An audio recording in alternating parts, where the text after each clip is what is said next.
And during Biden's trip to the Middle East, the United States and Israel made an agreement to prevent Iran from getting nuclear weapons. And President Biden said the U.S. would use military force as a last resort.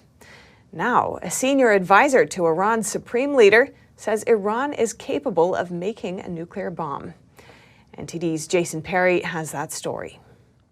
Attacking Iran, trying to destroy their facilities becomes a completely different game if Iran has even one operational bomb. I spoke with Dr. Connie Salvasivam, who is the director of the William H. Bates Center for Public and Global Affairs, and he's also a professor of international relations. I asked him about the recent security agreement made between the United States and Israel, and he said it's not a pact or a treaty, and there's nothing legally binding about it, and it would mostly be used for political gains for both countries.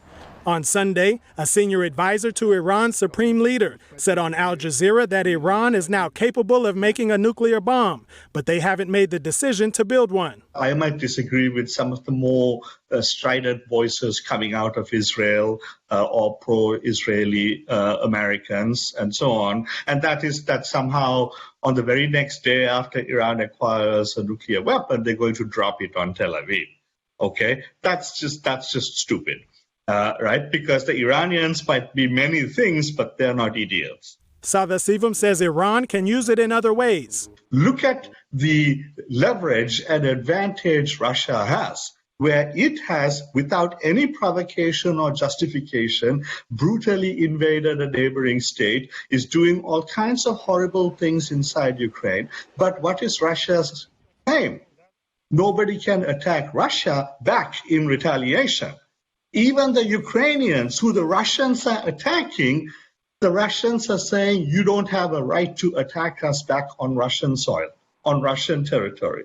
And if you dare do that, what will happen? We threaten nuclear escalation. He says Iran obtaining a nuclear bomb would embolden the Persian country, which is already covertly meddling in the affairs of many countries in the region. In Iraq, in Syria, in Lebanon, in Yemen, in Kuwait, in Bahrain. I mean, they're meddling everywhere. And of course, they're also now meddling on the other side in Afghanistan. And that is without nuclear weapons. If they had nuclear weapons, they would be 1,000 times more brazen. Because the attitude is we can do whatever we want, but nobody can retaliate against us. Nobody can retaliate against us on our own soil. In our own territory, because then there is the threat of us escalating to nuclear weapons. So that is the problem.